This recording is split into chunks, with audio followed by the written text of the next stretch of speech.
କରିଛନ୍ତି ନା ଭକ୍ତିର ପଥକୁ ବର୍ଣ୍ଣନା କରିଛନ୍ତି କେଉଁ ପ୍ରକାର ଭାବରେ ଭଗବାନଙ୍କ ପ୍ରତି ଅନନ୍ୟ ଭାବରେ ପ୍ରତି ମୁହୂର୍ତ୍ତରେ ପ୍ରତି ସମୟରେ ଆମେ ଭକ୍ତି କରିପାରିବା ଏବଂ ଗୁଣର ବିକାଶ କରିବା। ଏହା ଦ୍ୱାରା ଆମର ବାସ୍ତବରେ ଭଗବାନଙ୍କ ସହିତ ପ୍ରିୟତା ପ୍ରାପ୍ତ ହୋଇଥାଏ। ଏବଂ ତ୍ରୟୋଦଶ ଅଧ୍ୟାୟରେ ଭଗବାନ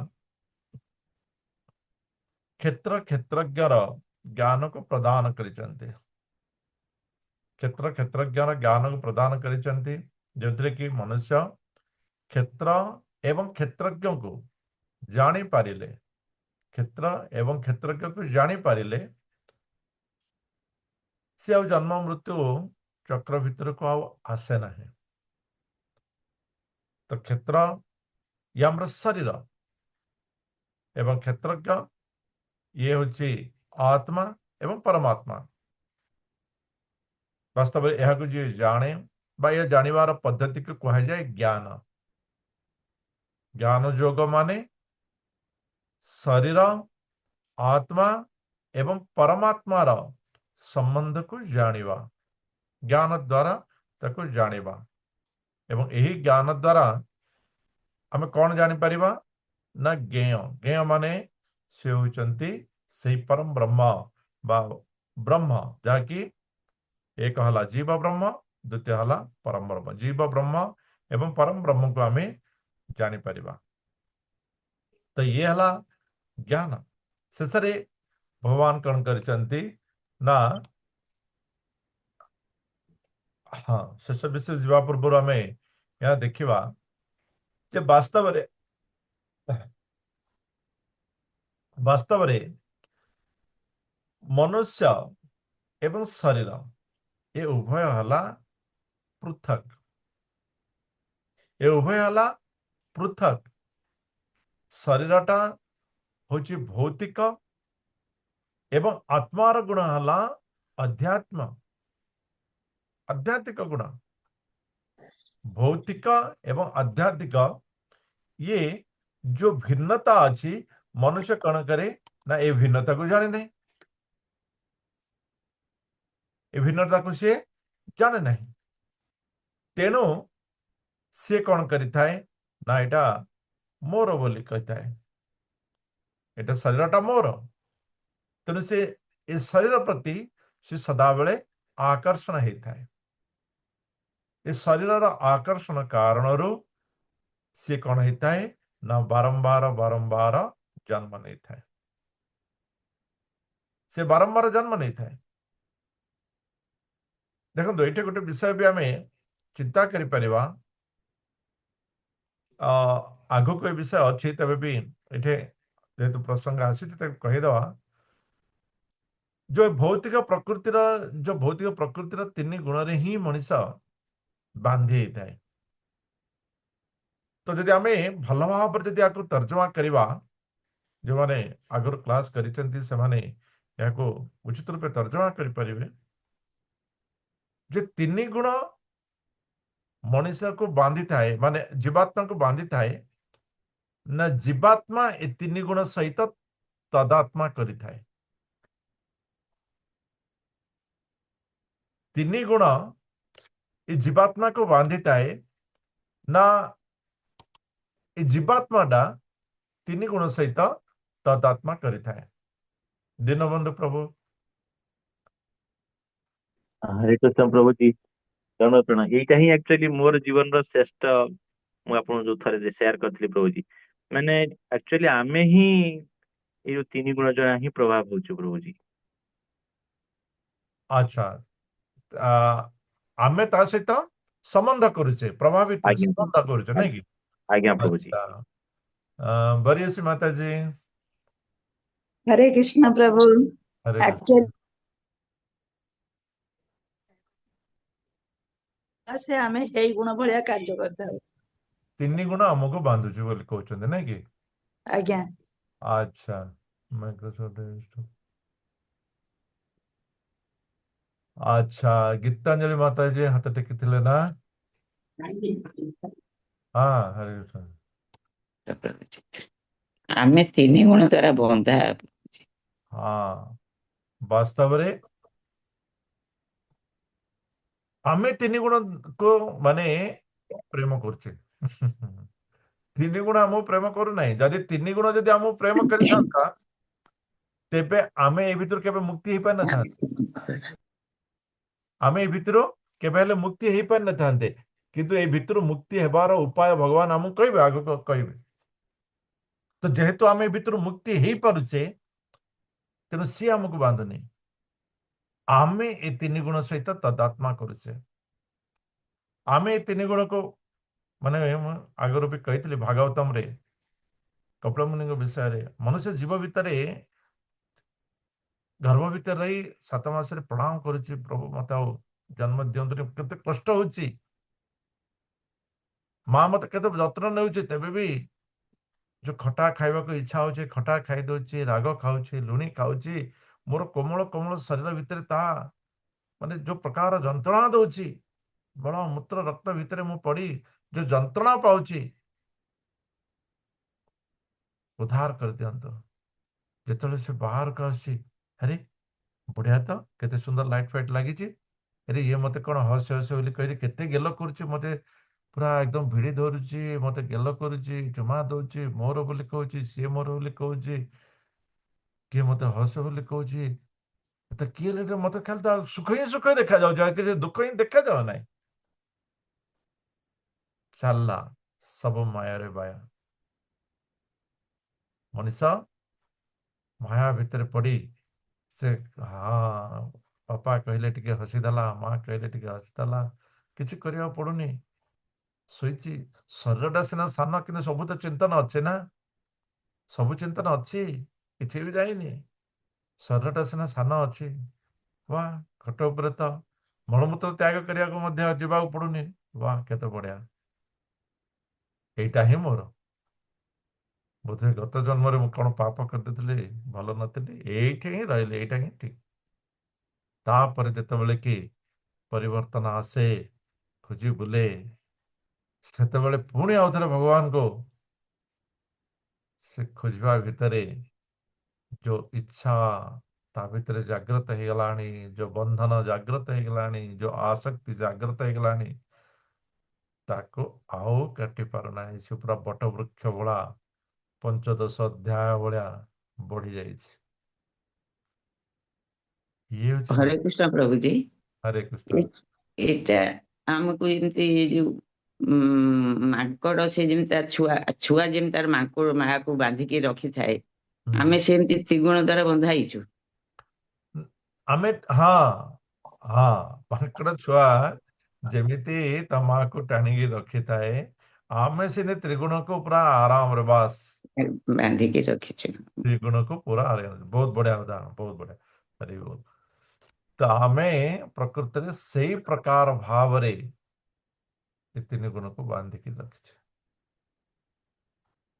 ତେଣୁ ମନୁଷ୍ୟ ଜନ୍ମ ମୃତ୍ୟୁ ଜରା ବ୍ୟାଧି, ଜନ୍ମ ମୃତ୍ୟୁ ଜରା ବ୍ୟାଧି, କେତେ କଷ୍ଟ, କେତେ କଷ୍ଟ।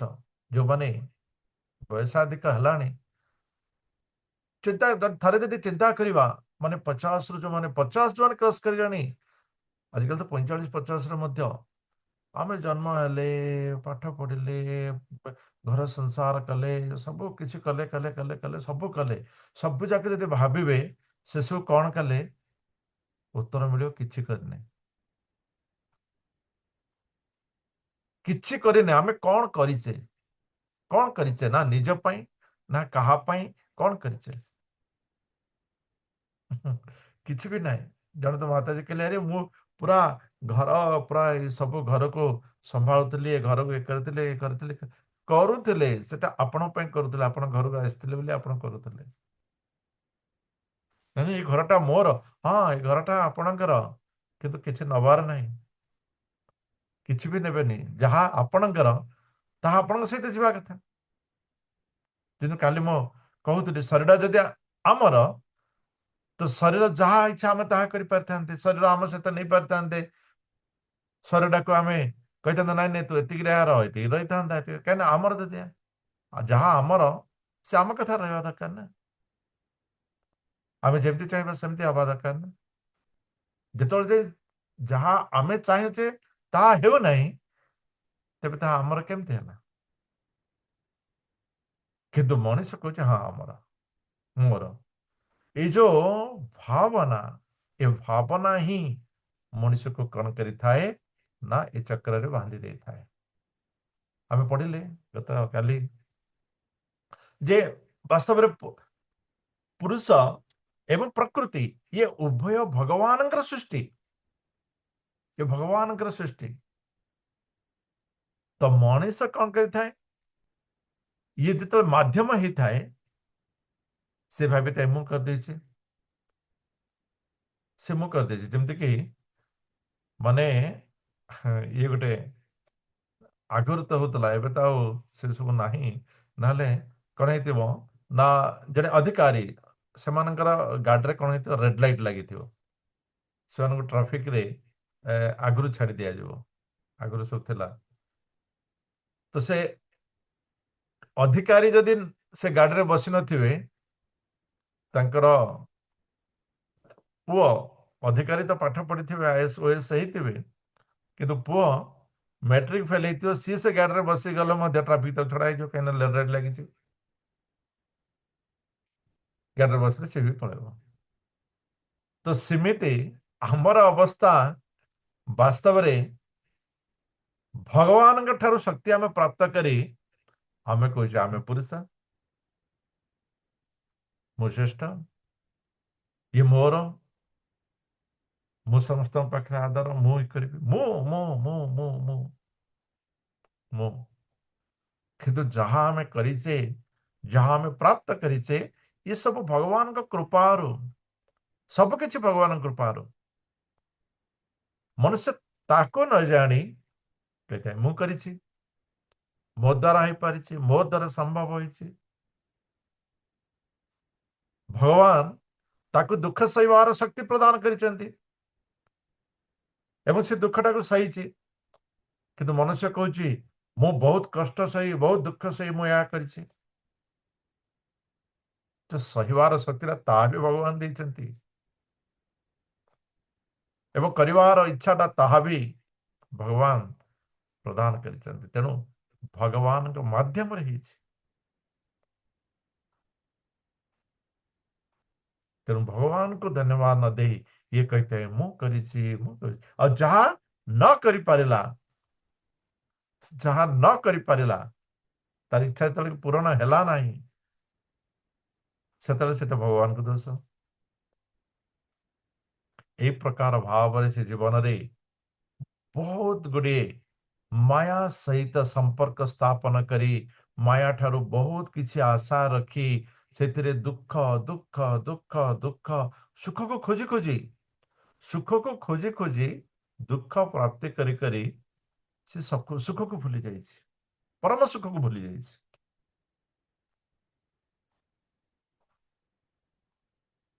तो सही कारण हला ये तीन गुण सहित संबंध कारण हला ये तीन गुण सहित संबंधर कारण मनुष्य निजको जो पुरुष बोली विवेचना करुची तदर्थ करुची ये हला ये तीन गुणर संबंधर कारण अटे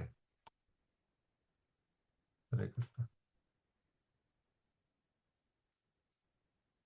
तो ये तीन गुण विषय रे आज पढ़िबा जे तीन गुण कौन आम देखुवा जड़े काम कर काम करोछि तो जे काम करोछि से बाजू मु बड़ मो काम करोछि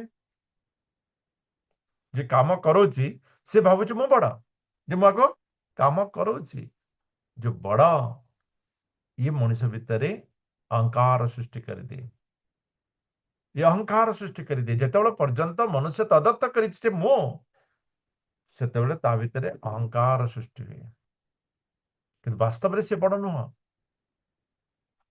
वास्तव में से बड़ नुह कारण ये जे काम करुछि हो जे काम करुछि हो ए उभय कण होइचंती जो कंढे नाच आग काल तो आम मैंने देखीचु माने देखी आग काल कंढे नाच माने ऊपरे एमती आंगुठे सब सूता लगी से बहुत ट्रेनिंग नहीं एमती माने करेंगे कंढे जाक नाच करेंगे तो वास्तव में आमे मध्य सेमती कंढे नाच करुचे से राजा हो कंढे राणी हो कंढे से मंत्री हो कंढे से सेनापति भी कंढे से सेना भी कंढे समस्त कंढे कि सी कह मुरजा कंढे मुरजा मुश्रेष्ठ मुरजा कंढे राणी कह अरे राजा मु तो कहबी जब बजार जा बोल राजा जाऊँ तेणु मु श्रेष्ठ मंत्री कह अरे राजा कौन पे श्रेष्ठ है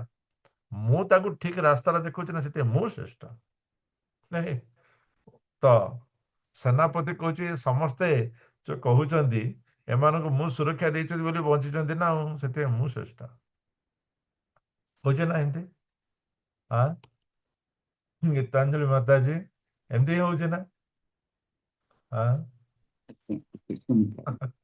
तो समस्त कहते मु श्रेष्ठ मु श्रेष्ठ मु श्रेष्ठ मु करदेली ये हूँ गुणर प्रभाव ये हूँ आकर्षण इच्छा इच्छार कारण ये सब जन्म होता है एवं ये तीन गुण होती सत्व रज तम जहाँकि ये भगवान सृष्टि भगवान सृष्टि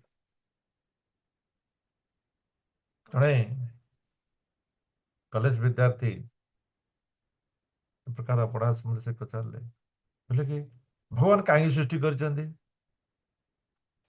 भगवान यदि गुण सृष्टि कर न था तेबे मनुष्य गुण भितर पड़ न था नहीं मनुष्य पूरा इच्छा कर कंढे खेलवाई मनुष्य इच्छा कर कंढे खेलवाई जमी आम छुआ मैंने कांदते ना मुझे कंढे खेली अरे कंढे किसी ना खेलना पाठ पढ़ भगवान को डाक नाई नहीं मुझे कंढे एका खेली ना कंढे खेल तो से भावे मुझे से कंढे सहित माने छोट पिला देखी कंढे को पूरा खुआई दौथे शुआई दौथे माने माँ बापा जमी कर से कंढे की कर तदत्त भाव सेमती आमर अवस्था सेमती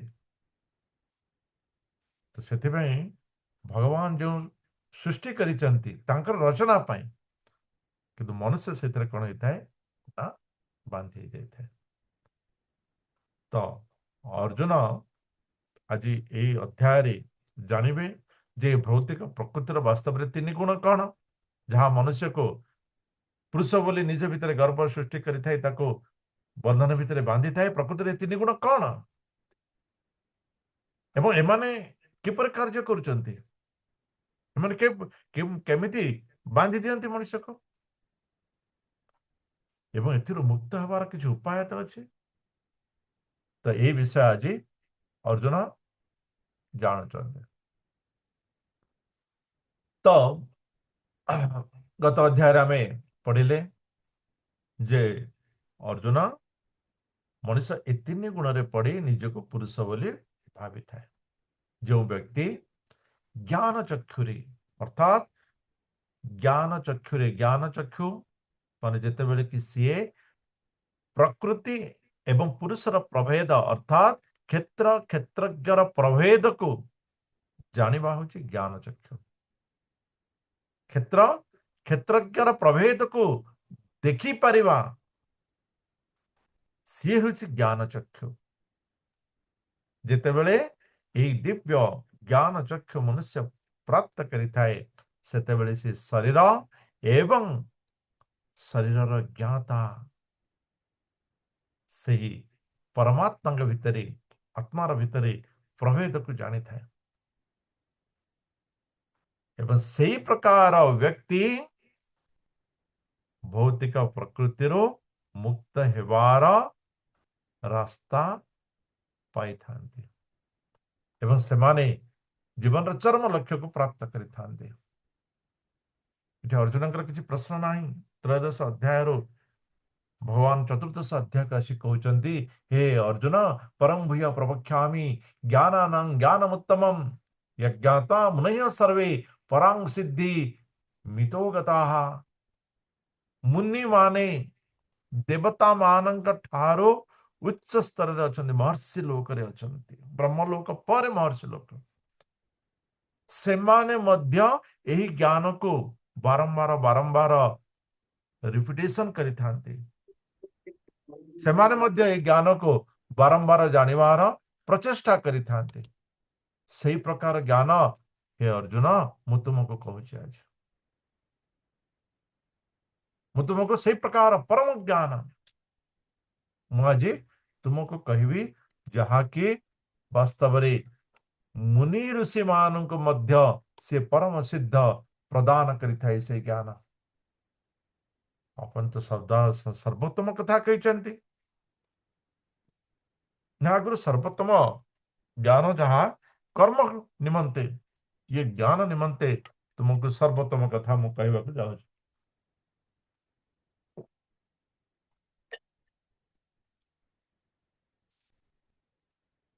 ଯେଉଁମାନେ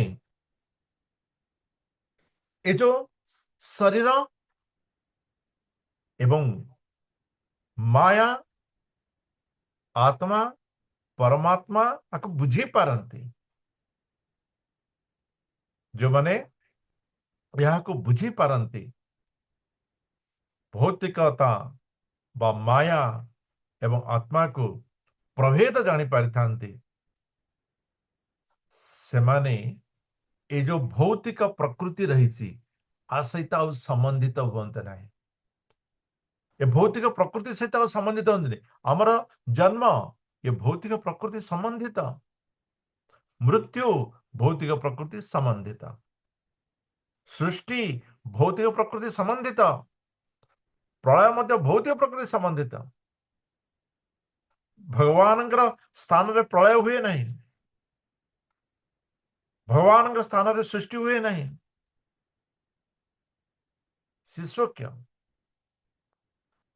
ତ ମନୁଷ୍ୟ ଯେତେବେଳେ এই ପ୍ରକୃତି ବା ମାୟା ଏବଂ ଆତ୍ମାର ପ୍ରଭେଦକୁ ଜାଣିପାରେ, ସେଥିରେ ସ୍ଥିର ହେଇପାରେ, ସିଏ ଆଉ ଏ ଭୌତିକ ପ୍ରକୃତିର ସୃଷ୍ଟି ବିଲୟ ଜନ୍ମ ମୃତ୍ୟୁର ସମ୍ପର୍କରେ ଆସେ ନାହିଁ।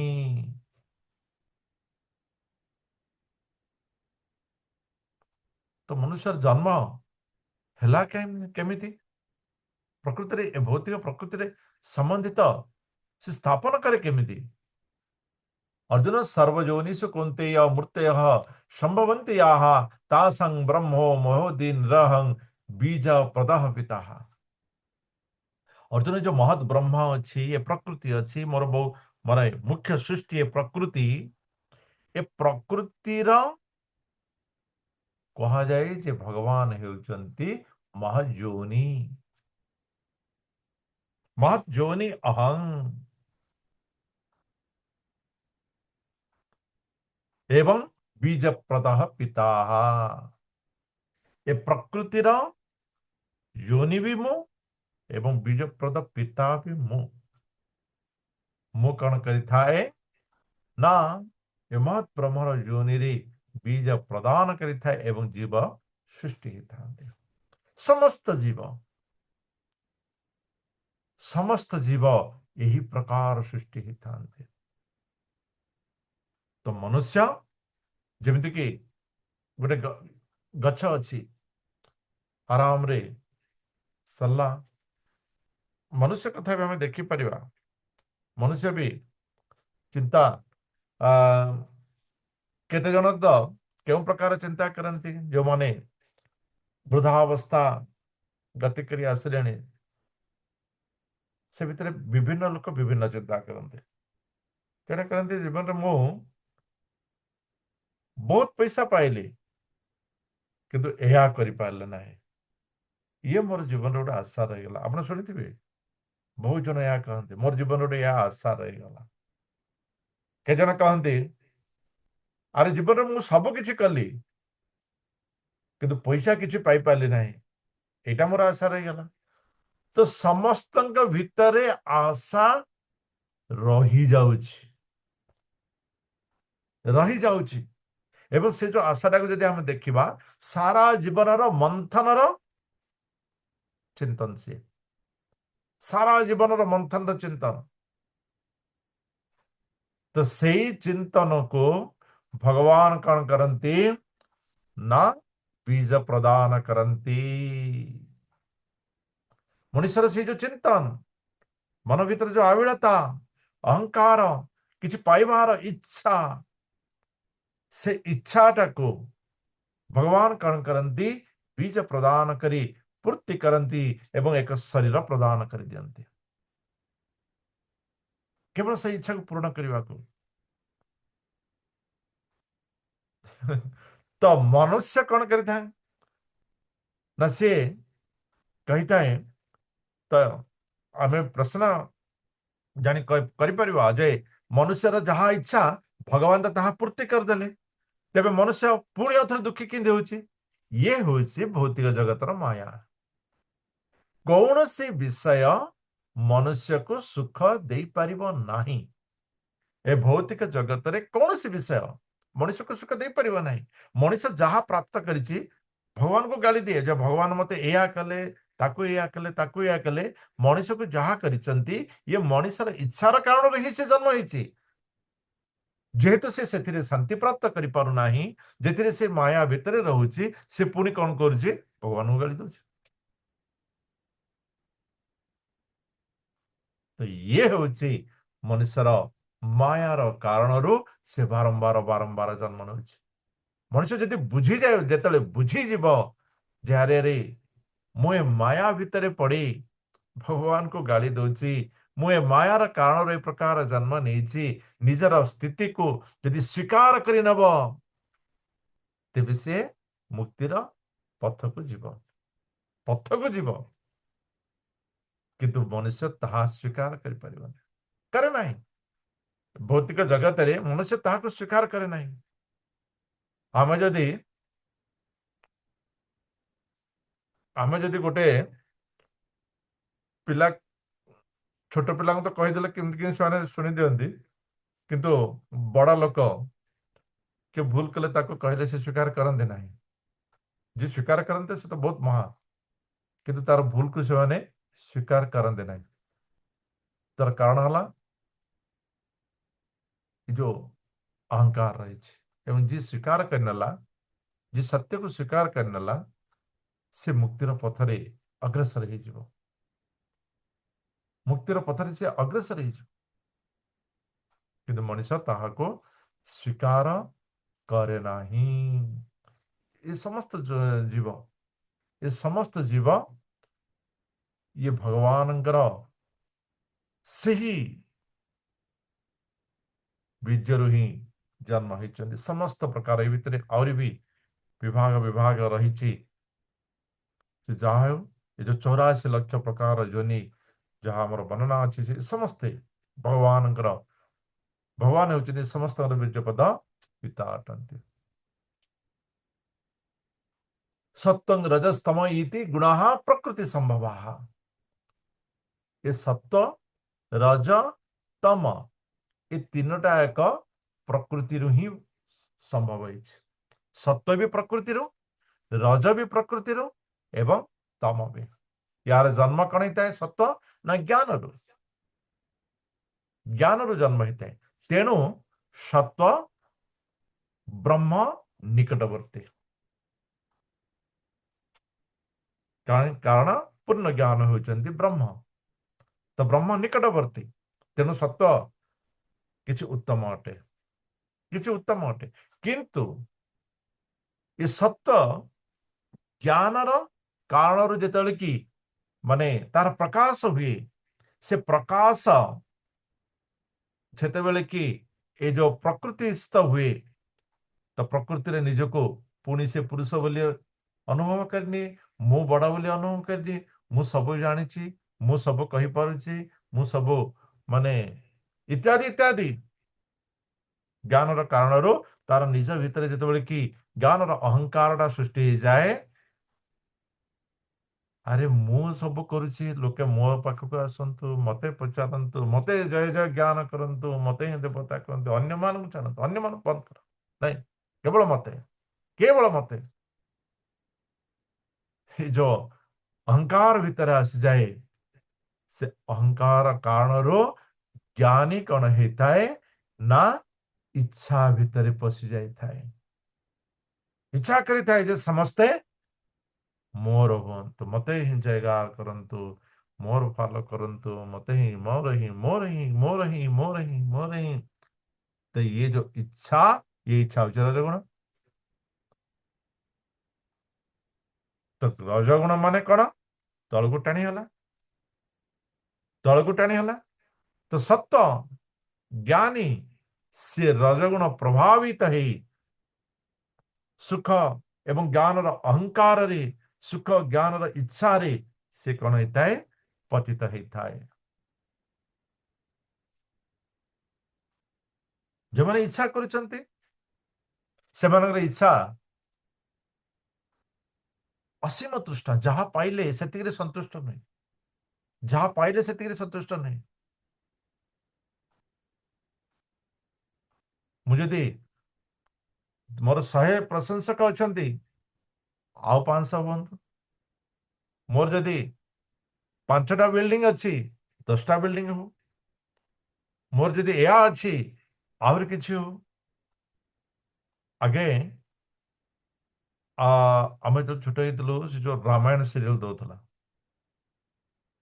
से समय टीवी देखिया को आमे एठी सेठी जाउतलु तापर परे टीवी आसला छोट छोट टीवी सब कोड़े कोड़े लागिला। बर्तमान देखिए गोटे घरे 3-4टा टीवी रही 3-4टा टीवी अच्छी जने कहले कि नहीं टीवी रेट जा सब कमी गला ना से किछि कमी नहीं किछि कमी नहीं। जदि आम सेबर पैसा एबर पैसा जदि देखा किछि कमी नहीं गोटे गोटे टीवी 60-80 मनुष्य टीवी काली गत काली ये जो मकर संक्रांति गुड़ी उड़ेवा जो गुड़ी अब माने मने रखिथिबे जो माने वयस्क हेलानी से माने मने रखिथिबे समस्त गुड़ी उड़े थे दिनबंधु प्रभु गुड़ी उड़े ना नहीं। हाँ हरे कृष्ण प्रभु जी मंजा तैयारी करिकी आमे गुड़ी हाँ काटू छोट बड़े पेपर जो न्यूज पेपर ताको काटी न्यूज पेपर हाँ ताको से खड़िका देगी अठा करी करथिले ना। हाँ से अटा देगी न्यूज हाँ खड़िका देगी जो बस छानछुनी आसे एबे गोटे गुड़ी को 100 टका देकरी किनिकी उड़ाउछन्ते केवल गोटे घड़ी पाई माने प्रतीकात्मक से आनंद प्राप्त करवा भावनात्मक भाव नहीं केवल प्रतीकात्मक भाव मनुष्य या कहता है माने मनुष्य को किसी नुआ पाइबार अधिक कर सी जदि माने घरे तैयारी करुची मु देखे मोर केते सुंदर हेची मु बाहर किनिक आनी 100 टका केवल माने इच्छा किंतु निजे गोटे करी ताको करिवार जो आनंद से आनंद प्राप्त कर पाना से आनंद प्राप्त कर पाना किंतु इच्छा भितर से परिपूर्ण रोचते इच्छार कारण से कौन करते असीम तृष्टा तृष्टा कर 100 टका खर्च है तो 100 टका से कोथा आनिबे ना रोजगार करेंगे बा ना कौन व्यवस्था करेंगे 100 टका तो केमती आने पड़ो इत्यादि ए प्रकार। तो यहाँ जमी गोटे प्रकार तृष्णा तैयारी कला ए तृष्णा भितर से कौन करते आहरी कर्म केमती आसो केमती आसो केमती आसो सी 50 टका खर्च कला 100 टका खर्च करेंगे 100 टका क्यों आसो तो तार चिंता न तार ये एमाने कौन होता ना विभिन्न प्रकार कर्ममय जंजाल भितर एमिति बांधि जाइथांती जे जहा ठारू से माने जन्म होइचंती जहा पाई से माने आनंद प्राप्त करिचंती एवं जहा को भूली जीवा कारण से माने दुख प्राप्त करजन ताको ही मन पके समय मिलेनी एवं तम गुणी से अज्ञान रु तैयारी होता है अज्ञान रु तार इच्छा कौन अनिच्छा कौन सी भी जान न थाए से इच्छा कौन अनिच्छा कौन से जानी न थाए ठीक कौन भूल कौन ताहा भी जान न थाए एवं से कारण से कौन कहता है ये छाड़ ठीक हो कि कूड़ा भूल हो बस आराम रे घरे खाई पी शोले गला जी जहा हो। तो से प्रकार आलस्य ଏବଂ ପ୍ରମାଦ ଭିତରେ ସେ ବାନ୍ଧି ହେଇଥାଏ। ତାକୁ ବି ଯଦି କହିବ ଭଗବତ ଗୀତା ଶୁଣିବା ସେ ମୋର ଟାଇମ ନାହିଁ, ଟାଇମ ନାହିଁ।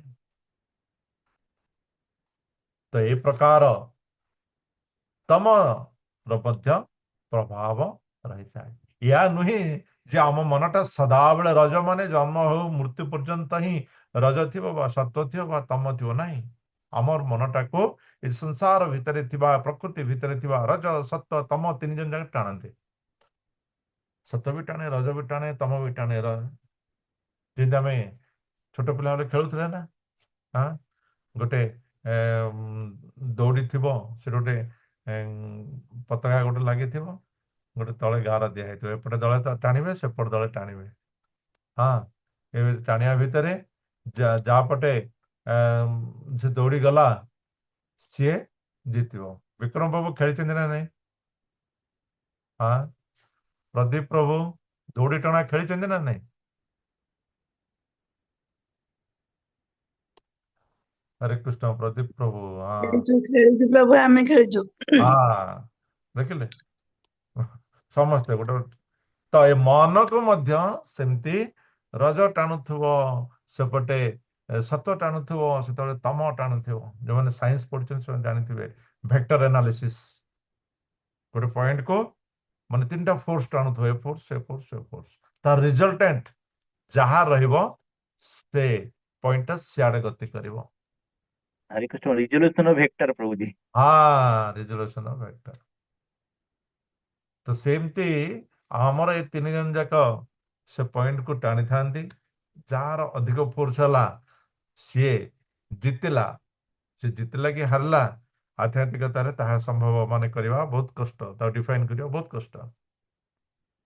ତ ମନ ଯଦି ଅଧିକ ସତ୍ୟ ଆଡ଼େ ଟାଣି ହେଲା, କି ଅଧିକ ରଜ ଆଡ଼େ ଟାଣି ହେଲା, କି ଅଧିକ ତମ ଆଡ଼େ ଟାଣି ହେଲା, କ'ଣ ହୁଏ ନା ଯେତେବେଳେ ସତ୍ୟ ଆଡ଼େ ଅଧିକ ଟାଣି ହୁଏ ସେତେବେଳେ ତାର ଶରୀରରେ କ'ଣ ହୁଏ ନା ପ୍ରକାଶ ପ୍ରାପ୍ତ ହୁଏ, ଜ୍ଞାନର ବିକାଶ ହୁଏ। ସେ ଅନୁଭବ କରେ ଯେ ଶରୀର ଏବଂ ଆତ୍ମାର ପ୍ରଭେଦ। ସେ ଅନୁଭବ କରେ ଯେ ବାସ୍ତବରେ ଏ ଶରୀରଟା ମୋର ନୁହେଁ। ସେ ଅନୁଭବ କରେ ଯେ ଆତ୍ମାଟା ହଉଛି ପରମାତ୍ମାଙ୍କର ଅଂଶ। ସେ ଅନୁଭବ କରେ ଯେ ଆତ୍ମାଟା ପରମାତ୍ମାଙ୍କ ନିକଟରେ ଯିବାର ନିତାନ୍ତ ଆବଶ୍ୟକ ରହିଛି, ମୋର ନିଜର ଘର ସେଟା। ଏବଂ ତା ପାଇଁ ପ୍ରଚେଷ୍ଟା କରିବାକୁ ସେ ଆରମ୍ଭ କରିଥାଏ। ସଫଳ ହେବା ପାଇଁ ଆହୁରି ବିଷୟ ରହିଛି, ଆରମ୍ଭ କରିଥାଏ। କିନ୍ତୁ ଯେତେବେଳେ ରଜ ଇଚ୍ଛା ଶକ୍ତି ତାକୁ ଟାଣି ନିଏ ସେତେବେଳେ ତା ଭିତରେ ଆସକ୍ତି ଆସେ। ଆରେ ବା ବହୁତ ବଢିଆ। ଯଦି ପଇସା ଅଧିକ ଥାଏ ମଣିଷ କେତେ ଆନନ୍ଦ, ଲୋକେ ତାକୁ କହୁଛନ୍ତି ବାଃ ବାଃ କହୁଛନ୍ତି। ଏବଂ ସେଥିପାଇଁ ସେ ଲୋଭ କରେ, ଦେଖ ମୁଁ ଏ ପ୍ରକାର ଫର୍ମୁଲା କଲି, ମୁଁ ଏତେ ଟଙ୍କା ଜିତି ପାରିଲି। ଦେଖ ତୁମେ କ'ଣ କଲ? କିଛି କରିପାରିଲନି। ଦେଖ ମୁଁ ଏମିତି କଲି, ଏମିତି ବିଜନେସ୍, ଦେଖ ମୁଁ ଏତେ ଟଙ୍କା ଜିତି ପାରିଲି, ଏତେ ଟଙ୍କା ପ୍ରାପ୍ତ କରିପାରିଲି। ଆହୁରି ବଡ଼ ବିଜନେସ୍, ଆଉ ଦିଟା ଦୋକାନ, ଆହୁରି ତିନିଟା, ଆହୁରି ଚାରିଟା, ଆହୁରି ବଡ଼ ବିଜନେସ୍। ଚାଲିଲା ଲୋଭ। ଏବଂ ସାଂସାରିକ ସୁଖ ପ୍ରତି ମଧ୍ୟ ଇଚ୍ଛା, ଇତ୍ୟାଦି ଇତ୍ୟାଦି ବିଭିନ୍ନ ଇଚ୍ଛା ଭିତରେ ସେମାନେ ଭରି ଯାଆନ୍ତି। ଯଦି ତମ ଗୁଣ ଅଧିକ ଟାଣିଦେଲା, ଅଜ୍ଞାନ ଯଦି ଅଧିକ ଟାଣିଦେଲା, ତେବେ ସେ ମଣିଷ ଅଜ୍ଞାନତା ଭିତରେ ନିଷ୍କ୍ରିୟତା, କିଛି ଜାଣିବ କ'ଣ ଦରକାର। ମନ୍ଦିର ଗଲେ କ'ଣ ହବ? ଭଗବାନ ତ ସବୁଠି ଅଛନ୍ତି, ଭଗବାନ ତ ମୋ ଭିତରେ ଅଛନ୍ତି, ଶୋଇପଡ଼ିଲା ଗଲା କାମ ସରିଲା। ଆରେ ମନ୍ଦିର ଯିବା ମଣିଷକୁ ସକ୍ରିୟ କରିଥାଏ, ଶୁଦ୍ଧତା କରିଥାଏ, ଶୁଦ୍ଧତା ପ୍ରଦାନ କରିଥାଏ, ସକ୍ରିୟତା କରିଥାଏ, ତାକୁ ଆଳସ୍ୟରୁ ଦୂରେଇ ଥାଏ। ତ ଏସବୁକୁ ସେ ଗ୍ରହଣ କରେ ନାହିଁ, ଯେହେତୁ ସେ ଅଜ୍ଞାନତା ଭିତରେ ରହିଥାଏ। ଏସବୁ ହଉଛି ତାହାର ବିଶେଷ ଲକ୍ଷଣ। ଆମେ ଏଇଟା ବିଷୟରେ ଯିବାନି, ସମୟ ତ ହବନି।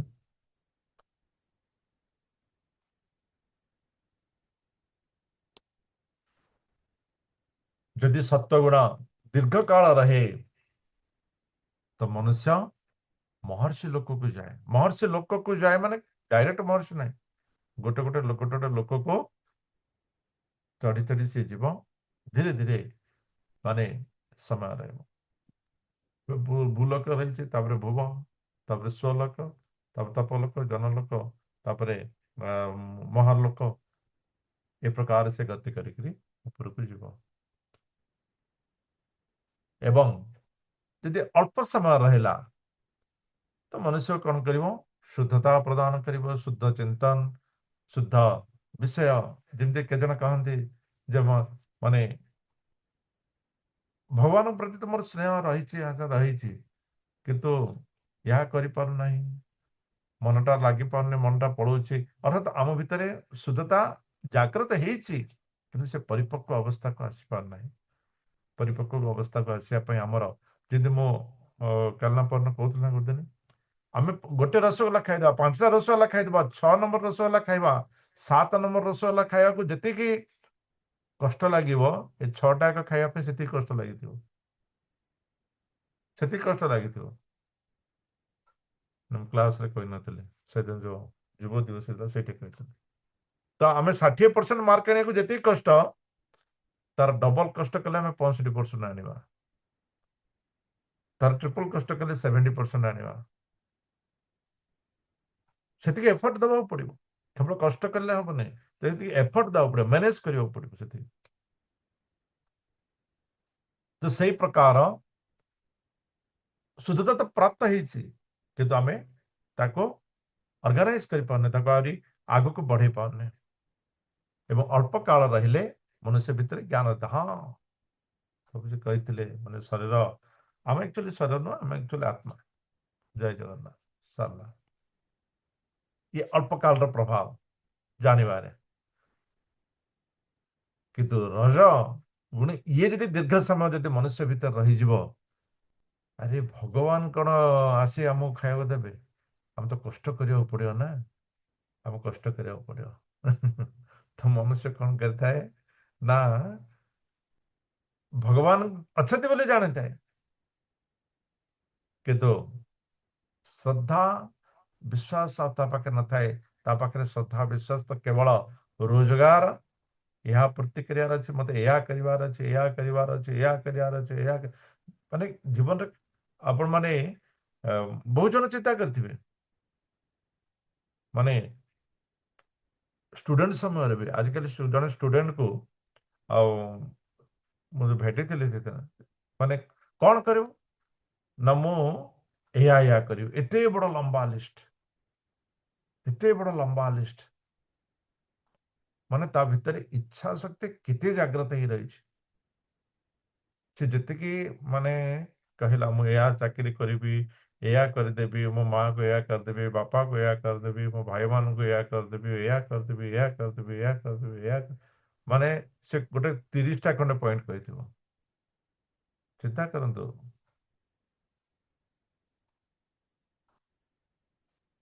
जति पूर्ण न हला ता भितर कौन रिएक्शन हम ये रजगुण प्रभाव असीम इच्छा एवं असीम इच्छा को पूर्ण करिवारे से केते कष्ट प्राप्त करिवो कर्मर जातना केते प्राप्त करिवो एटा हे पारु नाही एटा हे पारु नाही एटा हे होनी से होनी भगवान केते निष्ठुर मो पय ताको या कले मते कहीं धन देलेनी ताको कहीं धन देले मु बेसी पाठ पढ़िली मु भल पाठ पढ़ुदली मो पछरे पसी से मोठो 2 नंबर अंकटा देखिक लिखला से किंतु मोठो अधिक मार्क आनला या नहीं माने केते टेंशन भितरे मनुष्य इच्छा पूर्ण करने को चेष्टा करी करी करी करी शेष जिते बड़े कि 50-60 वर्ष हो रिटायर्ड हो दिने बसी मुक्त आकाश को चाह चिंता करिवो जे जीवन रे मु एते इच्छा करी कौन करि पारली आ कौन न करि पारली शेष देखिवो इच्छा तो 30 करिथिला एवं शेष देखिवो इच्छा 60 हेगी रही केवल या ही देखिए जो माने बयस प्राप्त है अनुभव कर पारुथिबे 30टा 30 इच्छा ଷାଠିଏ ଇଚ୍ଛା ହେଇଯାଇଥିବ, ସେଇ 30 ପୂରଣ ହେଲେ ମଧ୍ୟ 60 ଇଚ୍ଛା ଥିବ, କମ୍ ସେ କମ୍ ଆହୁରି ଅଧିକ ହେଇପାରେ। ତ ଏଇ ପ୍ରକାର କର୍ମ ଯୋଜନା ବନ୍ଧନ ଭିତରେ ମନୁଷ୍ୟ ବାନ୍ଧି ହେଇ ବିଭିନ୍ନ ଲୋଭ ଭିତରେ ତାହାର ଜୀବନଟା ଆରମ୍ଭ ହେଇଥାଏ ବା ଅଳ୍ପ ସମୟ ତାକୁ ଲୋଭୀ କରିଦେଇଥାଏ। ଏବଂ ତମ ଗୁଣୀ ଯଦି ଇଏ ଦୀର୍ଘ ସମୟ ଯଦି ମନୁଷ୍ୟ ଭିତରେ ରହିଲା, ସିଏ କଣ ହେବ ନା ନିଚ ଜନିବାଦ, ମାନେ ପଶୁତ୍ୱ ଭାବ ତା ଭିତରେ ଜାଗ୍ରତ ହେଇଯିବ, ତା ଭିତରେ ପଶୁତ୍ୱ ଭାବ ଜାଗ୍ରତ ହେଇଯିବ। ପଶୁ ଯେମିତି ମାନେ ଖାଅ ପିଅ ଏସ୍ କର ବାସ୍, ଦୁନିଆରେ ଆଉ କିଛି ବି ନାହିଁ। ତ ସେଇ ପ୍ରକାର ଖାଅ ପିଅ ଏସ୍ କର, ଏବଂ ତାହା ମଧ୍ୟ ନିଜେ ପ୍ରସ୍ତୁତି ନାହିଁ, କେମିତି ବ୍ୟବସ୍ଥା କରି ଖାଇନିଅ। ଏବଂ ମଧ୍ୟମ କାଳ ମନୁଷ୍ୟକୁ ଅନ୍ଧକାର କହନ୍ତି ନା, ମତେ ଚତୁର୍ଦିଗ ଅନ୍ଧକାର ଦେଖାଯାଉଛି, ଅଜ୍ଞାନର କାରଣ ଅଟେ, ଇଏ ଅଜ୍ଞାନର କାରଣ ଅଟେ। ଏବଂ ଅଳ୍ପ କାଳ ତମ ଗୁଣ ମଧ୍ୟ ମଣିଷକୁ ଭ୍ରମ ସୃଷ୍ଟି କରିଥାଏ। ସେ ନିଶ୍ଚିତ କରିପାରେ ନାହିଁ ଯେ ଭଗବତ ଗୀତା କ୍ଲାସକୁ ଯିବାଟା ଉଚିତ କି ଅନୁଚିତ। ଭଗବତ ପଢିବା, ଭଗବତ ଗୀତା ପଢିବା ଉଚିତ କି ଅନୁଚିତ ସେ ମଧ୍ୟ ନିଶ୍ଚିତ କରିପାରେ ନାହିଁ। କହିଲେ ଯେ ସତ୍ୱଗୁଣ୍ଡ ସ୍ଥିତି ବ୍ୟକ୍ତି ଊର୍ଦ୍ଧ୍ୱକୁ ଯାଏ, ରଜଗୁଣ୍ଡ ଇଚ୍ଛା ଏଠି ପୁଣି ଭୁଲ କରେ, ବାରମ୍ବାର ବାରମ୍ବାର ବାରମ୍ବାର ଜନ୍ମ ନିଏ, ଏବଂ ତମଗୁଣୀ ବ୍ୟକ୍ତି ସେ କଣ ହେଇଥାଏ, ନିଚ ଯୋନିକି ବା ନିଚକୁ ଯାଇଥାଏ। ତ ଅର୍ଜୁନ କହୁଛନ୍ତି ପ୍ରଭୁ ଏ କଣ ସବୁ କଣ ଏ ଗୁଣ ଦ୍ୱାରା ବାନ୍ଧି ହୁଅନ୍ତି? ସବୁ ଯେତେ ଜଣ ସବୁ ଆସିଛନ୍ତି ଜନ୍ମ ହୁଅନ୍ତି, ଏ ସମସ୍ତେ କଣ ଗୁଣ ଦ୍ୱାରା ବାନ୍ଧି ହୁଅନ୍ତି?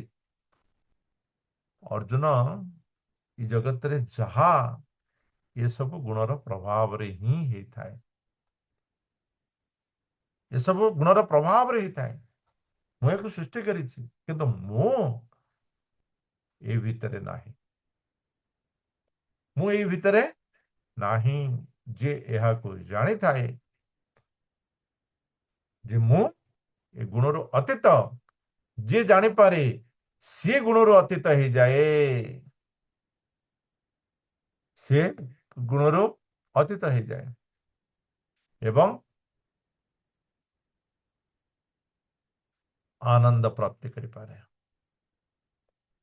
ଯେ ଭଗବତ ଭାବକୁ ପ୍ରାପ୍ତ ହୁଏ, ସେ ଭଗବତ ଆନନ୍ଦକୁ ପ୍ରାପ୍ତ ହବ, ଏବଂ ସେହି ବ୍ୟକ୍ତି ଏ ଗୁଣରୁ ଅତୀତ ହୋଇ ପ୍ରକୃତରେ ଆନନ୍ଦ ପ୍ରାପ୍ତ ହୁଏ।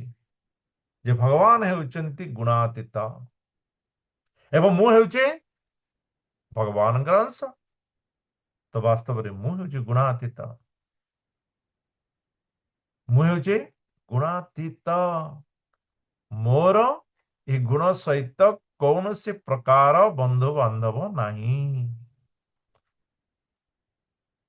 ଇଏ ସମ୍ବନ୍ଧୀ ହିଁ ନୁହେଁ, ଏ ସମ୍ବନ୍ଧ ନାହିଁ, ସମ୍ବନ୍ଧୀ ହିଁ ନୁହେଁ। ଯେତେବେଳେ ମନୁଷ୍ୟ ଏହାକୁ ଜାଣିପାରେ, ସେତେବେଳେ ସିଏ ଭଗବତ ଆନନ୍ଦକୁ ପ୍ରାପ୍ତ କରେ। ହେ ଅର୍ଜୁନ, ତ ଅର୍ଜୁନ ବର୍ତ୍ତମାନ କହୁଛନ୍ତି ଯେ ଦେଖନ୍ତୁ, ମାନେ ଅର୍ଜୁନଙ୍କର ମଧ୍ୟ ଜାଣିବାର ଯୋଉ ଇଚ୍ଛା, ଗୋଟେ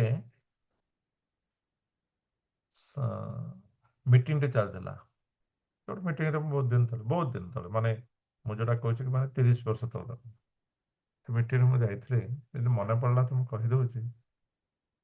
ବାହାରୁ ମାନେ ଆସିଥିଲେ କୌଣସି କାରଣରୁ ଅର୍ଗାନାଇଜେସନ କରିବା ପାଇଁ, ତାହେଲେ ବସିଲେ। ଏଇଠି ଯୋଉମାନେ ଲୋକାଲ ଥିଲେ, ସେଥିରେ ତାଙ୍କର ଯିଏ ଶ୍ରେଷ୍ଠ ଥିଲେ, ସେ କହିଲେ କି ସିଏ 45 ମିନିଟ୍ 40-45 ମିନିଟ୍ ବିଷୟ ସବୁ କହିଲେ, ଏମିତି ଏମିତି କରିବା ଦରକାର, ଏହା ହବା ଏହା ହବା ଏହା। ଇଏ ସବୁ ଶୁଣିଲେ, ଶେଷକୁ କହିଲେ ଆପଣ ଯାହା କହିଲେ ସବୁ ଭଲ କହିଲେ, କିନ୍ତୁ ଆମେ କିଛି କରିନୁ, କରିପାରିବୁନି, କରିବୁନି।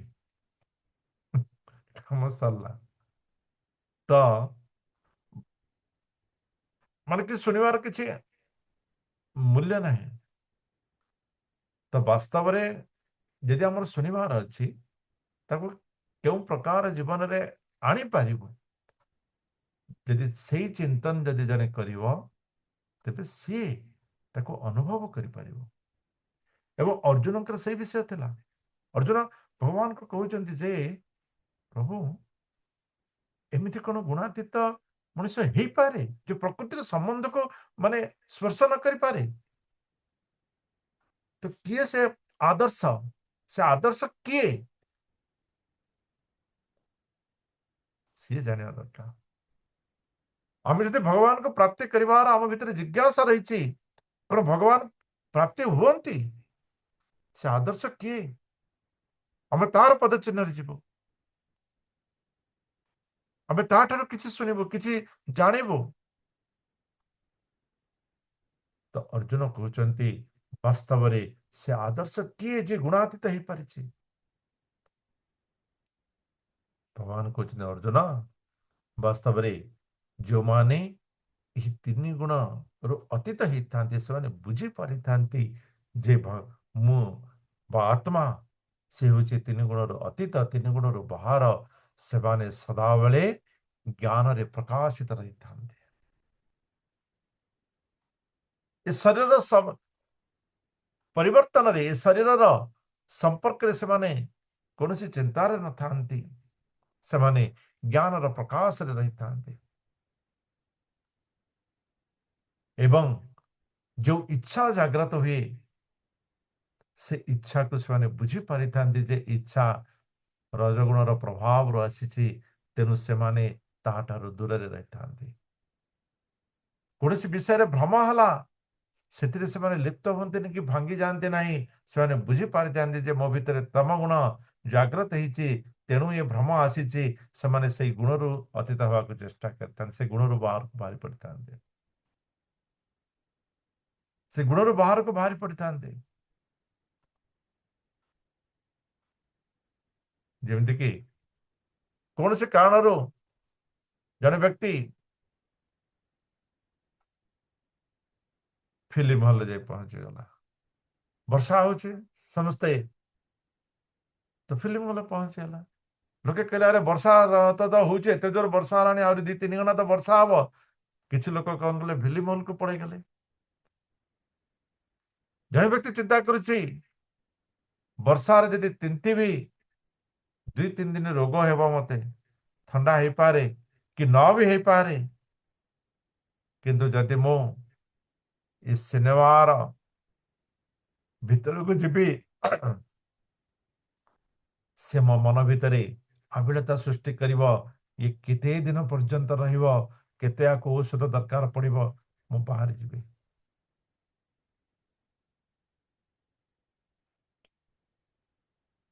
ଏ ଚିନ୍ତନ ଏ ତ୍ରିଗୁଣାତୀତ ବ୍ୟକ୍ତିର ପାଖରେ ରହିଥାଏ। ସେ ସଦାବେଳେ ଚିନ୍ତା କରିଥାଏ ଯେ ମୋର ଆତ୍ମାର ଶୁଦ୍ଧତା,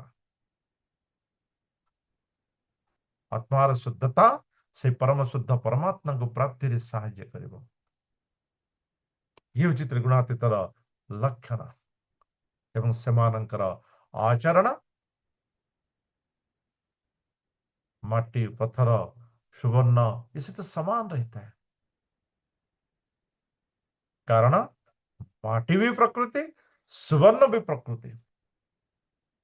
ସେମାନେ ପ୍ରକୃତି ଏବଂ ବ୍ରହ୍ମ ଏହାର ହିଁ ତଫାତ୍ ଦେଖିଥାନ୍ତି ଏବଂ ସେମାନେ ନିଜକୁ ଆତ୍ମା ରୂପରେ ଚିନ୍ତନ କରିଥାନ୍ତି ଏବଂ ସବୁ ଭିତରେ ଆତ୍ମାକୁ ଦେଖିଥାନ୍ତି। ଯେଉଁଠି ଆତ୍ମା ନାହିଁ ସେଠି ତାଙ୍କର ସମ୍ବନ୍ଧ ହିଁ ନାହିଁ। ସମ୍ବନ୍ଧ କେବଳ ଆତ୍ମା, ଶରୀର ହେଉଛି ପ୍ରକୃତି, ଶରୀର ସହିତ କୌଣସି ସମ୍ବନ୍ଧ ନାହିଁ।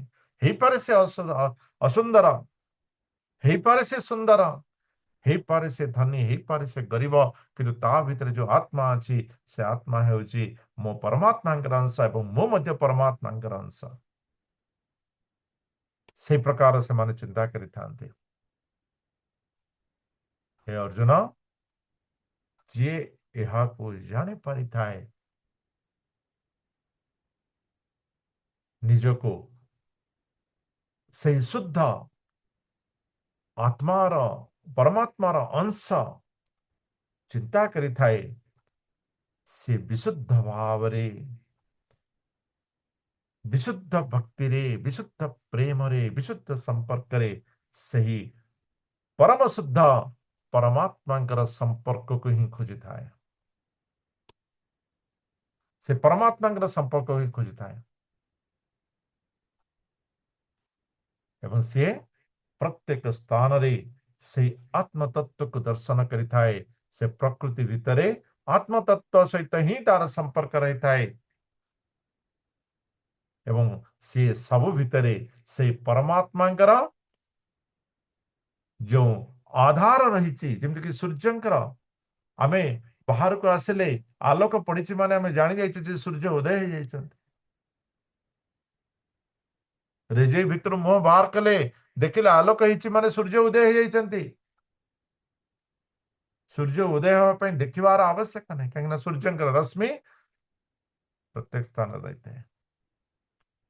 ତ ସେଇ ପ୍ରକାର ଭଗବାନଙ୍କର ଯୋଉ ଆଧାର ଏ ସମସ୍ତଙ୍କ ଭିତରେ ପରମାତ୍ମା ଆତ୍ମା ରୂପରେ ବିରାଜିତ ରହିଥାଏ ଏବଂ ମନୁଷ୍ୟ ଯେତେବେଳେ ସେ ସବୁ ସ୍ଥାନରେ ସେ ଆତ୍ମାକୁ ଦେଖେ, ପ୍ରକୃତିର ପ୍ରଭେଦକୁ ସେ ଦୂର କରିଦିଏ, ସେତେବେଳେ ସେ ନିଜର ଆତ୍ମାରେ ସ୍ଥିତ ହେଇଯାଏ ଏବଂ ଯାହା ସେଇ ପରମାତ୍ମାଙ୍କର ଅଂଶ ଅଟେ, ପରମାତ୍ମାଙ୍କର ରାସ୍ତାରେ ସେ ଗତି କରିବା ତା ପାଇଁ ସହଜ ହେଇଯାଏ ଏବଂ ସେ ଅସୀମ ଦିବ୍ୟ ଆନନ୍ଦକୁ ପ୍ରାପ୍ତ କରିନିଏ। ତ ଆଜିର ବିଷୟ